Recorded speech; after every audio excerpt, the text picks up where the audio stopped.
Before I start, let me introduce myself.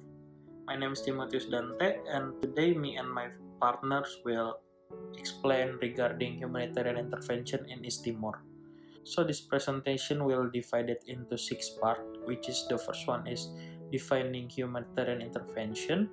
Second one is background of humanitarian crisis in East Timor. Third one is humanitarian interventions and its legal basis. Fourth one is case study. Fifth one, the domestic and international actors interventions. And the last one is conclusions. Okay, in the first part, which is the definition of humanitarian intervention, at its simplest, humanitarian interventions constitute the use of military force by a state to rescue a person in another state that suffering depredations at the hands of their fellows. According to Stephen Lee, humanitarian interventions must have its purpose the alleviations of the human suffering in the target state or the avoidance of human rights violations inflicted on its citizens. And regarding the definition and form of intervention itself, there are several forms, which is economic sanctions, economic aid, and military aid. Okay, so let's move to the second part, which is the background of humanitarian crisis in East Timor. So, in 1999, East Timor crisis began with an anti-independence militant attack on the population and spread to riots throughout East Timor, centered in the capital city of Dili. In 1998, a severe economic downturn forced President Suharto to resign and suddenly opened up new opportunities for the East Timorese. President Suharto's successor, President B.J. Habibie, promised to transform Indonesia into a democracy country. And as part of his reformation program, he declared his support for a plan to allow East Timorese to decide their political future. With President Habibie's consent, the United Nations scheduled a referendum in the province in August 1999. President Habibie's pledge was welcomed by East Timorese nationalists, but it also raised many serious doubts. Within East Timor, a substantial minority opposed independence, and on August 30, the referendum was held, and, not unexpectedly, 79% of the population cast their vote for independence. Immediately after the result was announced, rampaging militiamen began killing key figures in independence movement and terrorizing civilians. East Timor was wrecked by violence at the hands of East Timorese militia, who are supporters of continued Indonesian rule and are reportedly armed and trained by the Indonesian military. There are also an evidence provided by the report of the Security Council missions to East Timor, which concluded that militia activists were organized and supported by parts of Indonesian military or TNI. Okay, now let's move to the third part, which is humanitarian intervention from UN and its legal basis.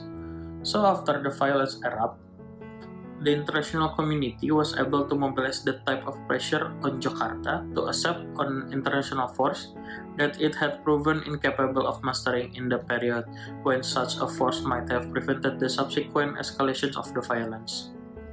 The United Nations had dispatched 9,300 their Peace Restoration Force unit, called the International Force for East Timor, or INTERFET, which was sent to East Timor that led by Australia in September 1999. Okay, so regarding the legal basis of humanitarian interventions, actually there is no standard or legal definitions of humanitarian intervention. The field of analysis, such as law, ethics, and politics, often influence the definitions that is chosen.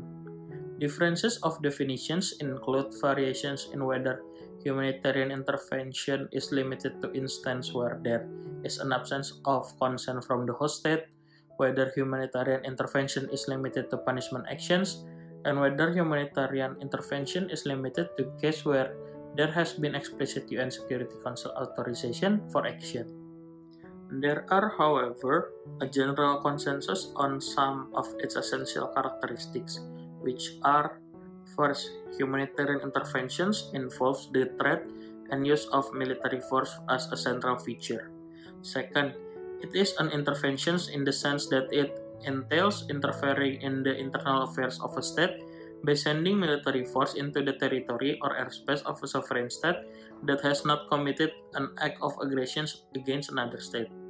And third, the interventions is in response to situations that do not necessarily pose direct threats to state strategic interests, but instead is motivated by humanitarian objectives. So basically, humanitarian intervention is a concept that can allow the use of force in the situations when the United Nations Security Council or UNSC cannot pass a resolutions under Chapter 7 of the UN Charter due to veto by a permanent member or due to not achieving non-affirmative votes. Chapter 7 allows the Security Council to take actions in situations where there is a threat to the peace, breach of the peace, or act of aggressions. However, any resolutions to that effect must be supported by all 5 permanent members, or at least not vetoed by one of them. That's all from me, and the next part will be explained by my partners. Thank you. My name is Priscilia, and now I will explain about the study case, which is the Santa Cruz Massacre in East Timor. In this session, I will divide it into 3, which are the background, the massacre itself, and then the implication.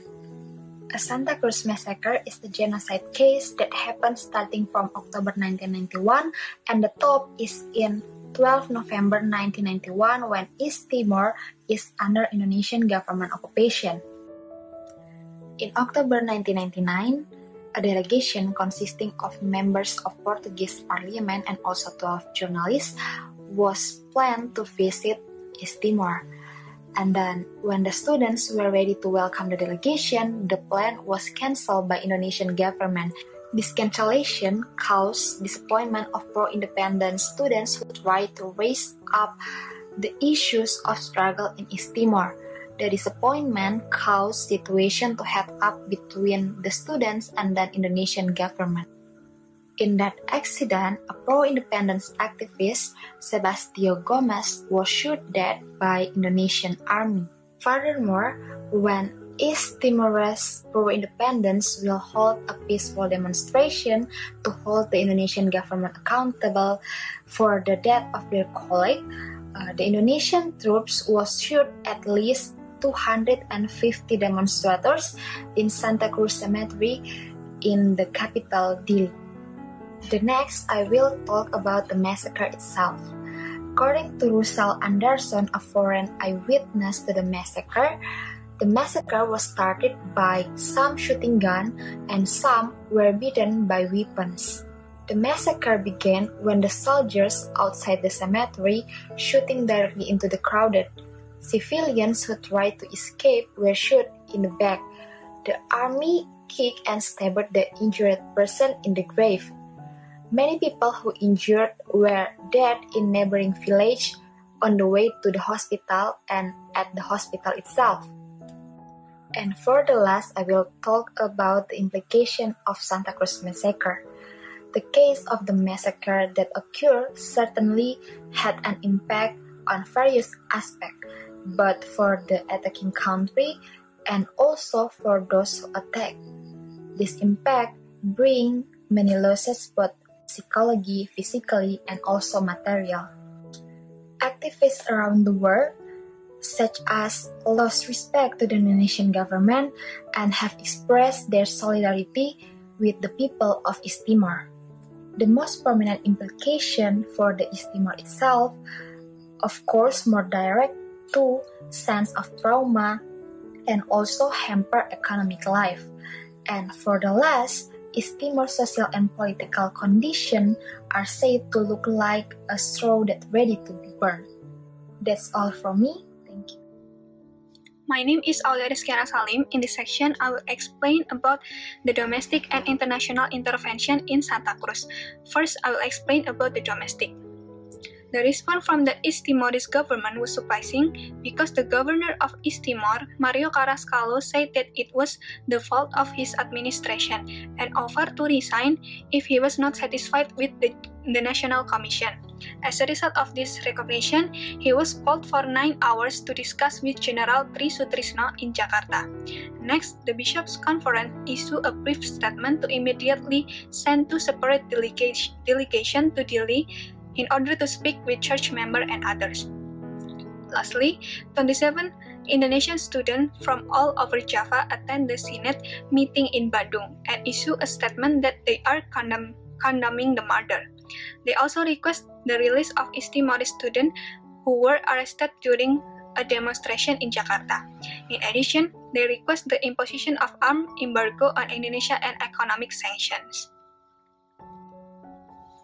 Next, I will explain about the international intervention. First, the UN. The UN Secretary General at that time said that he deeply regretted the death of East Timorese and asked for the detail of incident report.